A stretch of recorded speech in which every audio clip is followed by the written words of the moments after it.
이번 시간에는 그리스도인의 기쁨이라는 주제로 한번 말씀을 드려보겠습니다. 그리스도인들은 세상 사람들과는 다른 우리들만의 만족과 기쁨, 이런 것들을 누릴 수가 있는데요. 그런 기쁨들이 어디서부터 오는 것인지, 우리가 어떠한 삶을 통해서 그리스도인이 진짜로 느껴야 하는 그러한 기쁨을 맛볼 수 있는 것인지에 대해서 간단히 정리를 해보겠습니다. 오늘 이 이야기를 하기 위해서 제가 다룰 주제는 요한복음 15장이랑 17장이에요. 요한복음 15장과 17장에 보면은 이 기쁨에 대한 주제가 나오는데 공통점이 하나 있어요. 같이 읽어보시면, 내가 이것을 너희에게 이름은 내 기쁨이 너희 안에 있어, 이렇게 말을 하죠. 이 말씀을 주님께서 하셨기 때문에 이 기쁨, 우리가 얻는 기쁨은 바로 주님의 기쁨이라고 할 수가 있어요. 주님의 기쁨이, 우리 그리스도께서 얻으시는 그 기쁨이 우리 안에 있는 것이다 라고 이야기를 하는 거죠. 이 기쁨의 원천은 모두 다 주님으로부터 오는 거예요.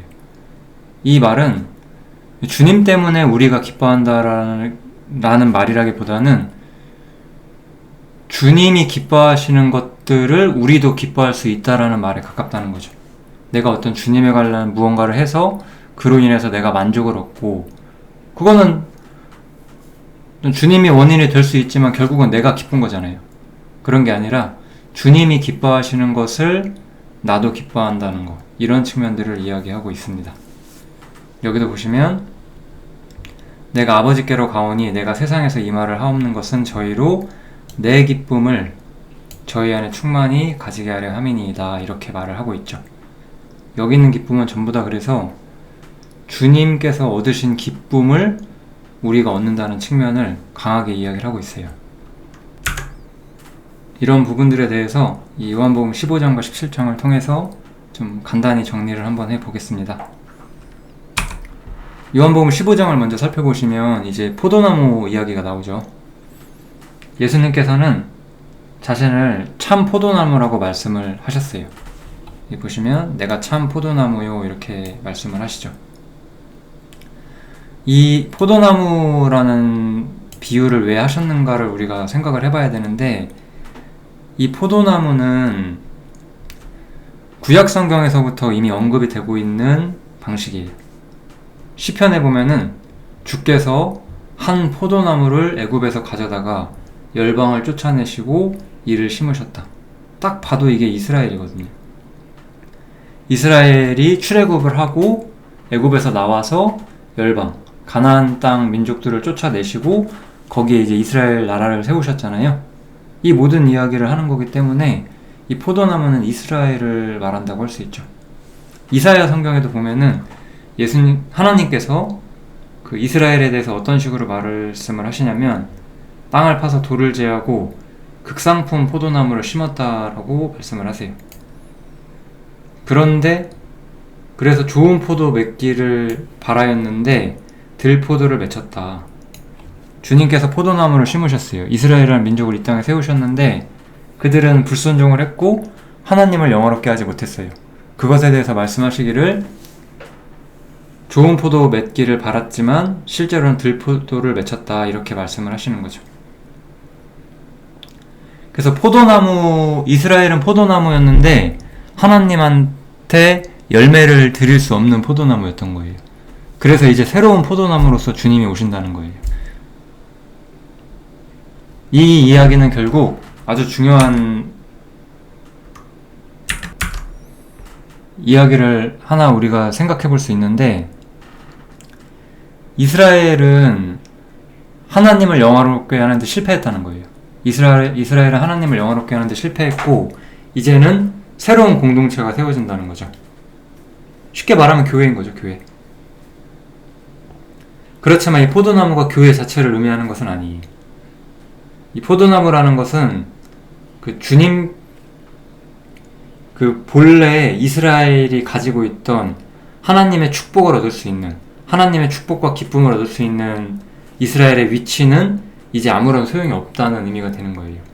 즉, 어떤 사람이 이스라엘 민족이라고 해서 축복을 받는 게 아니라는 거예요. 이제는 누가 축복을 받느냐? 주님과 연결되어 있는 사람들. 주님을 믿고 주님 안에 연결되어 있는 이제 그리스도인들이 하나님의 축복을 얻게 된다. 이렇게 우리가 보시면 될 것 같습니다. 그런 입장에서 예수님께서는 어떤 말씀을 해주시냐면 이제 내 안에 거하라 라고 말씀을 해주세요. 그러면 나도 너희 안에 거할 것이다. 가지가 포도나무에 붙어있지 아니하면 절로 가시를 맺을 수 없음같이 너희도 내 안에 있지 아니하면 그러하리라. 이거는 제가 아까 말한 것처럼 이제는 이스라엘이 아닌 거예요.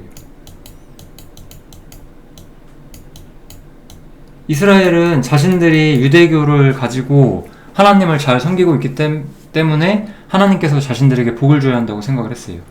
근데 이 이스라엘은 좋은 포도나무가 아니었던 거예요.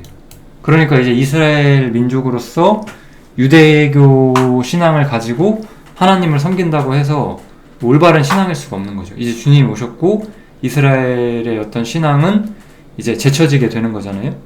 그러니까 특히 여기서 이제 제자들한테 하시는 말씀인데 이제 이스라엘이라는 어떤 배경은 아무런 소용이 없어졌다는 거예요. 이스라엘이 아니라 내 안에 이제 주님 안에 거하고 주님의 사람이 되어야 한다 라고 말하면서 과거 이들이 몸담고 있던 그 종교는 더 이상 아무것도 아니다 라고 얘기를 하는 거죠. 그래서 이제 주님 안에 거하고 주님 안에서 이제 새롭게 열매를 맺는 그런 사람들이 되어야 한다고 말을 하는 거예요. 이제 그래서 나를 떠나서는 너희가 아무것도 할 수 없다. 이제 주님이 우리의 머리가 되셨고 이젠 주님으로부터 우리는 모든 것을 받아야 하는 그런 입장이 되었다라는 거예요. 더 이상 어떤 유대교라고 하는 이스라엘이라고 하는 것은 아무런 의미가 없게 되는 거예요. 이거는 어떤 점에서는 우리에게도 약간의 교훈은 된다고 생각을 해요. 어떠한 기독교 단체에 우리가 속한다고 해서 그게 나의 신앙의 안전을 보장해 주는 게 전혀 아니거든요. 내가 정말 그분 안에 거해서 그분으로부터 모든 것을 얻는 입장에 있는가, 그분과 내가 정말로 연결되어 있는가, 주님과 내가 하나 되어 있는가, 우리는 이런 것들을 살펴봐야 하는 거거든요. 그러면서 이제 말씀을 계속 하시는데 이 그의 안에 거한다는 것에 대해서 조금 더 선명하게 설명을 해주시는 거죠. 아버지께서 나를 사랑하신 것 같이 나도 너희를 사랑하였으니 나의 사랑 안에 거하라. 이렇게 말씀을 해주시잖아요. 이제 실제적으로 주님 안에 거하는 법에 대한 어떤 소개를 해주시는 거예요. 주님 안에 거한다는 것은 주님의 사랑 안에 거한다는 것이고 그 사랑 안에 어떻게 거했느냐? 예수님께서는 이렇게 말씀하세요. 내가 아버지의 계명을 지켜서 내가 아버지께 순종해서 그분의 사랑 안에 거한 것처럼 너희도 순종을 하면은 내 사랑 안에 거할 수가 있다라고 말씀을 해주셨어요. 즉 순종이 하나님과 나 사이의 관계를 이해하고 하나님 안에서 우리가 하나님을 누릴 수 있는 모든 원천이 된다는 거예요. 이 말은 순종을 해야만 복을 받는다 혹은 순종을 해야지 구원이다 이런 얘기를 제가 하려고 하는 건 아니에요. 순종이라는 것은 이 사랑 안에 내가 거하고 있고 그 사랑 안에서 무언가를 누리고 있다는 것을 확실하게 이해할 수 있는 하나님이 정하신 유일한 방법이라는 말씀을 드리는 거거든요. 이 부분에 대해서 제가 약간 보충을 할 텐데 여기 보시면 누구든지 예수를 하나님의 아들이라 시인하면 하나님이 저 안에 거하시고 저도 하나님 안에 거해요. 이 문제는 그러니까 이건 요한일서죠. 요한일서에서 확실한 거는 결국 사람이 예수를 믿어야 한다는 거예요.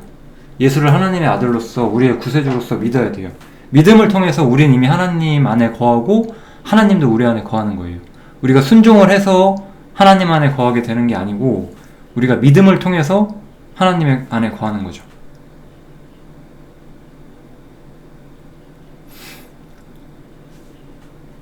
그래서 여기 있는 구절들을 계속 보면은 하나님이 우리를 사랑하시는 사랑을 우리가 알고 믿었다라고 하잖아요. 우리는 하나님께서 우리를 어떻게 사랑하셨고 어떤 사랑 때문에 아들을 희생시켰는지 우리가 다 알고 믿는 거잖아요. 그러므로 하나님은 사랑이다라고 표현을 하고 있고, 사랑 안에 거하는 자는 하나님 안에 거하고 하나님도 그 안에 거한다라고 말씀을 해주세요. 여기는 우리가 순종을 해서 무언가를 얻어낸다는 개념이 전혀 없죠. 우리가 믿음을 통해서 사랑 안에 거한다고 하는 거예요.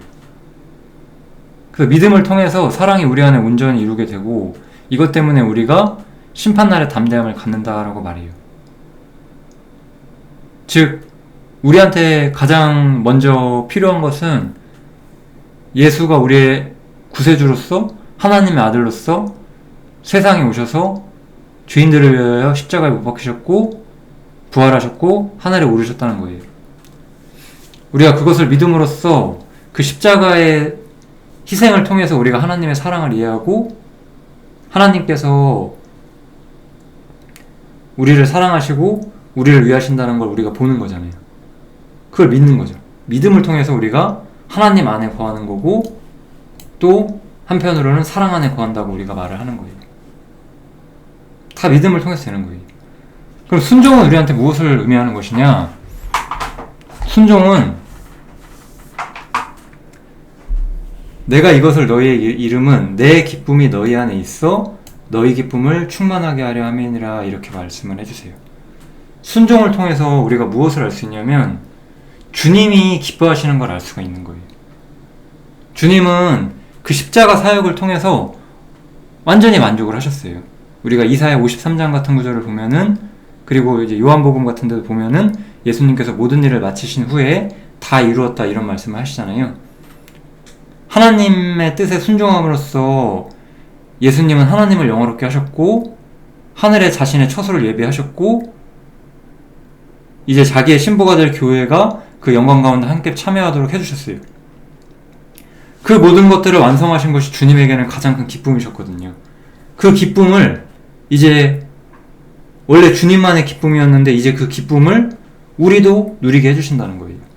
즉, 순종은 내가 하나님 앞에 지금 잘 살고 있어, 내가 되게 잘하고 있다, 괜찮다, 이렇게 내가 느끼는 일종의 자기만족이 아니에요. 이게 기쁨이 아니에요. 기쁨은 예수님께서 하나님 안에서 가졌던, 예수님께서 하나님 안에서 순종하셨고 십자가에 박히시고 부활하시고 영광을 얻으시고 하나님을 영화롭게 하시고 하늘에 영원한 처소를 세우고, 이 모든 일들, 하나님께서 만족하셨던 모든 일, 예수님께서 만족하셨던 모든 일로 인해서 우리가 거기서 또한 만족한다는 거죠.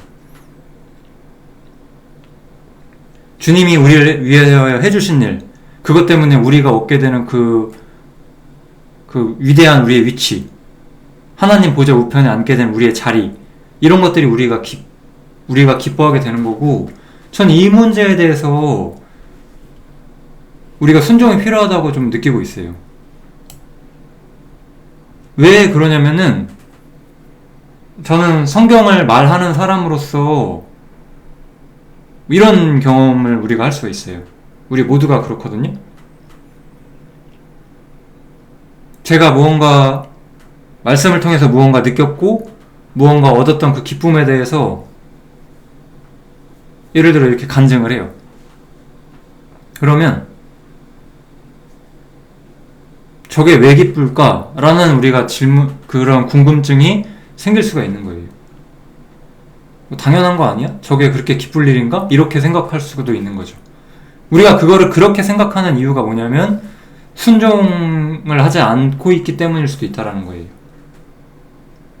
순종을 통해서 내가 하나님 안에 거하고 그리스도 안에 거한다는 것을 우리는 올바로 이해하게 되고, 순종하지 않으면 거기 있지 않다는 뜻은 분명 아니었어요. 제가 분명히 말씀을 드렸죠. 우리는 이미 믿음으로 하나님 안에, 사랑 안에 거하지만 순종을 통해서 우리가 하나님 안에 거하고 사랑 안에 거하는 것이 얼마나 커다란 일인지, 얼마나 중대한 일인지를 우리가 이해한다는 거예요. 그것을 통해서 예수님께서 하나님 안에서 가지셨던 모든 기쁨을 우리도 참여할 수가 있게 된다는 거죠. 어린아이는 그 부모가 느끼는 어떤 기쁨에 모두 참여할 수가 없잖아요. 부모가 무엇을 생각하고 무엇을 기뻐하는지를 완벽히 헤아릴 수가 없잖아요. 그런 거랑 비슷하다고 생각하시면 돼요. 우리가 순종을 통해서 하나님의 생각, 주님의 마음, 주님의 목적을 우리가 더 감지할 수 있는 사람이 되기 때문에 주님의 기쁨이 이제 나의 기쁨이 될 수가 있는 거예요. 내가 느끼는 자기만족이 아니에요. 우리는 이런 질문을 받죠. 이런 질문을 하기도 하고, 내가 열심히 순종하고 자기 부인하는 것 같은데 기쁨이 없습니다. 그거는 만족을 찾기 위함이고, 우리는 만족을 찾아서는 기쁨을 얻을 수가 없어요. 왜냐면은 자기 부인이라는 것은 자기를 만족시키는 게 일이 아니에요. 그냥 근본적으로 자기를 포기하는 길이고 자기의 만족을 버리는 길이거든요. 자기의 만족을 버리는 길에서 자기를 만족시킨다, 이게 모순되잖아요. 안 되는 거예요. 그게 그러한 버림을 통해서 우리는 주님이 가지셨던 기쁨을 이해하는 거고, 그것을 우리도 같이 이해하는 입장으로 우리가 나아오는 것, 그것이 바로 예수님께서 내 기쁨이 너희 안에 있다 라고 말씀하신 이유가 되는 거예요.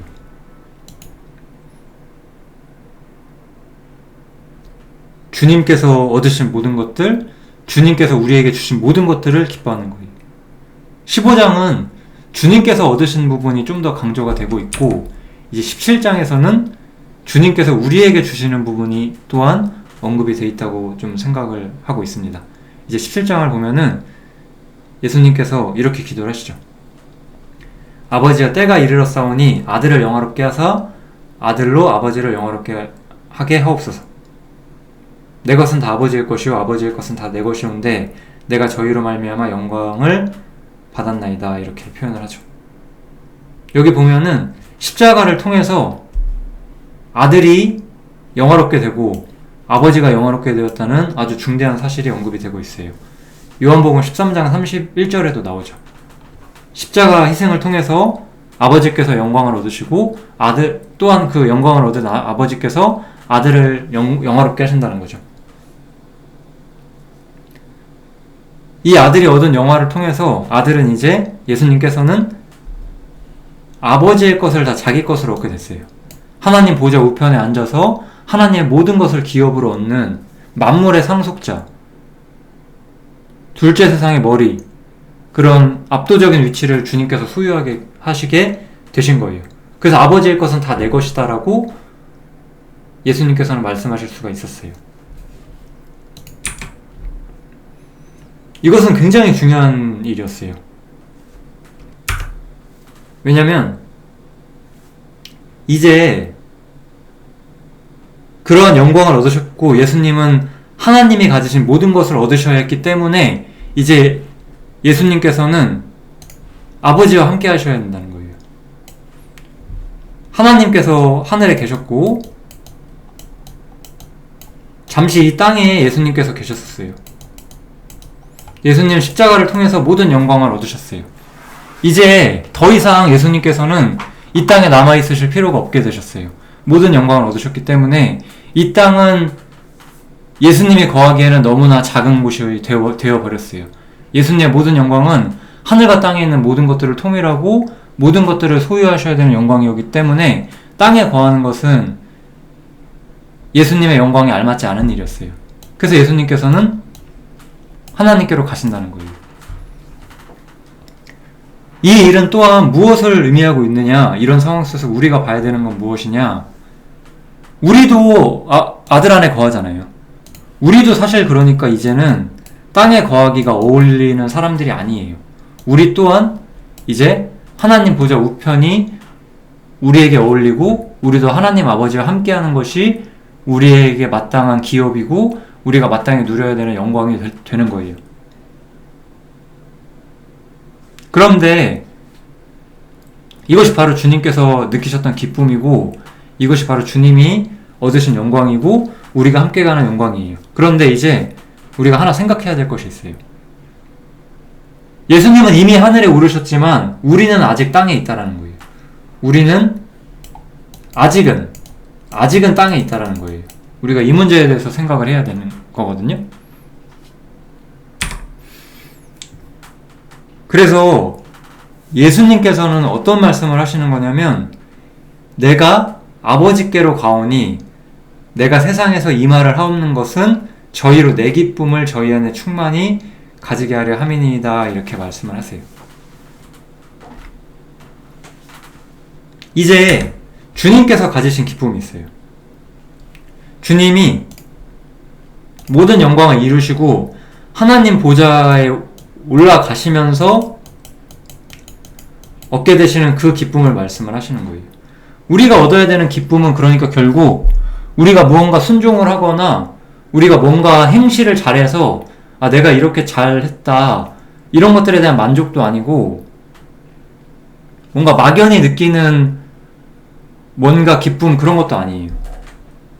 우리가 느끼는 기쁨은 예수님께서 영광을 얻으셨고 그 영광에 참여하셨고 예수님은 이미 그 기쁨 가운데 계시고 우리도 또한 그런 입장에 있다는 거예요. 우리가 아직 땅에 있긴 하지만 우리는 믿음으로 그 기쁨을 감지한다는 거죠.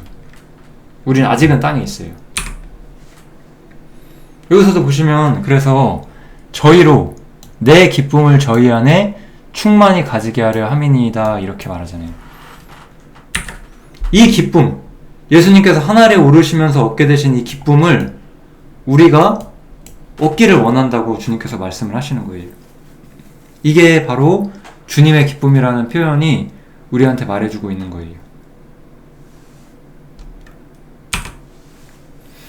그러니까 우리는 이 기쁨을 우리가 진실로 감지하려면 우리는 순종해야 돼요.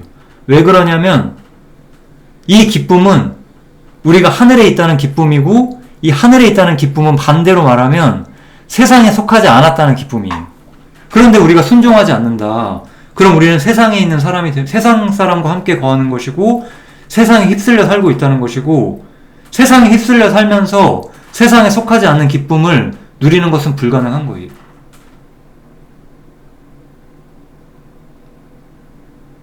제가 오늘 말하는 것은 내가 얼마나 세상에 잘 구별됐느냐, 세상에 구별됐으니까 나는 이렇게 기쁠 거다, 이런 얘기를 하는 것이 아니에요. 우리가 얻는 기쁨의 그 근본 자체가 세상에 속하지 않는 거라는 거죠. 그러니까 세상을 가까이 하면서 세상에 속하지 않는 기쁨을 얻는다. 이것 또한 모순되는 거잖아요. 우리가 얻는 기쁨은 세상에 속하지 않는 기쁨이라는 거예요. 주님께서는 먼저 하늘에 오르셨고 자신이 세상에 속하지 않는다고 말씀하셨어요. 그러나 저희도 세상에 속하지 않는다. 내게 주신 영광을 내가 저희에게 주었사오니 이는 우리로가 하나 된 것 같이 저희도 하나가 되게 하려 함이니이다. 우리는 아직은 땅에 있지만 사실 예수님과 이미 하나 되었고 하나님과 이미 하나 되었다고 말하는 거예요.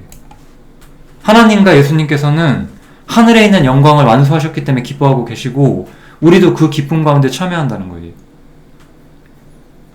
즉 순종이라는 것은 우리가 아직은 감지하지 못한 복음의 모든 것을 우리가 이해하게 해주는 거예요. 우리가 예수님께서 내 죄를 위하여 십자가에 못 박히셔서 내가 천국 갈 수 있다, 이렇게 믿고 있을 수 있어요. 하지만 그게 다일 수 있거든요. 그렇긴 한데 세상으로부터 자유롭지 못하고 세상을 이기지 못할 수가 있어요. 세상에 속하지 않는 기쁨을 누리지 못할 수가 있어요. 그거는 아버지와 함께하는 기쁨을 다 이해하고 있는 것도 아니고 세상에 속하지 않은 그 예수님의 기쁨이 우리 안에 충만해진 것도 아닌 거잖아요. 우리의 기쁨은 세상에 속하지 않는 기쁨이 되어야 하는 거예요. 주님은 자신이 세상으로부터 떠나시는 것이 기쁨이라고 생각을 하셨어요. 우리가 주님을 믿고 우리가 주님이 하신 그 사역의 깊이와 의미와 그 십자가의 사랑 모든 것을 우리가 이해할 수 있다면 우리는 더욱더 하늘에 속한 것을 기뻐하게 될 거라는 거죠. 세상에 속한 기쁨이 아니니까요, 그것들은.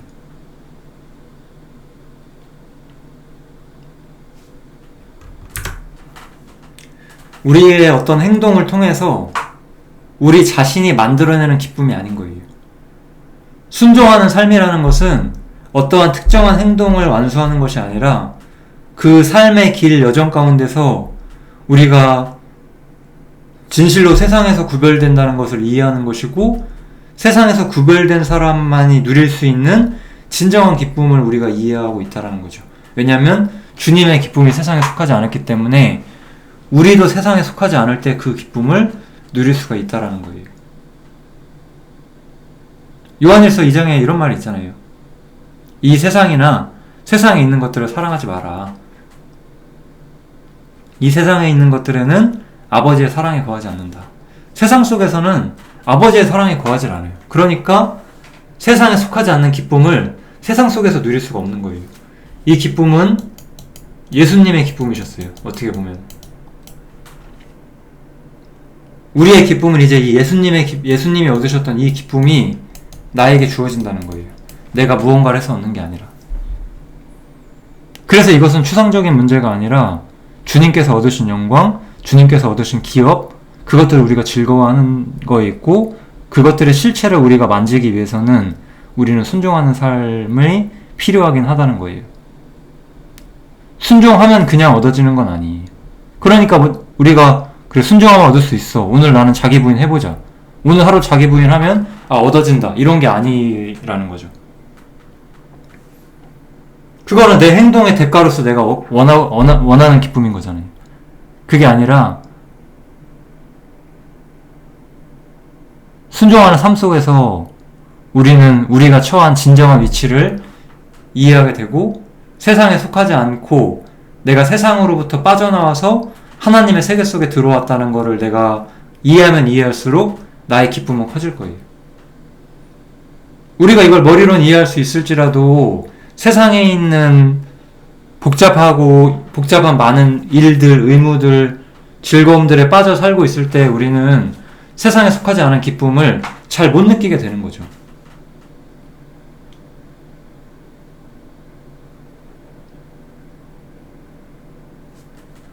여기 보시면 내게 주신 영광을 내가 저희에게 주었사오니 이는 우리가 하나 된 것 같이 저희도 하나가 되게 하려 함이니이다, 이렇잖아요.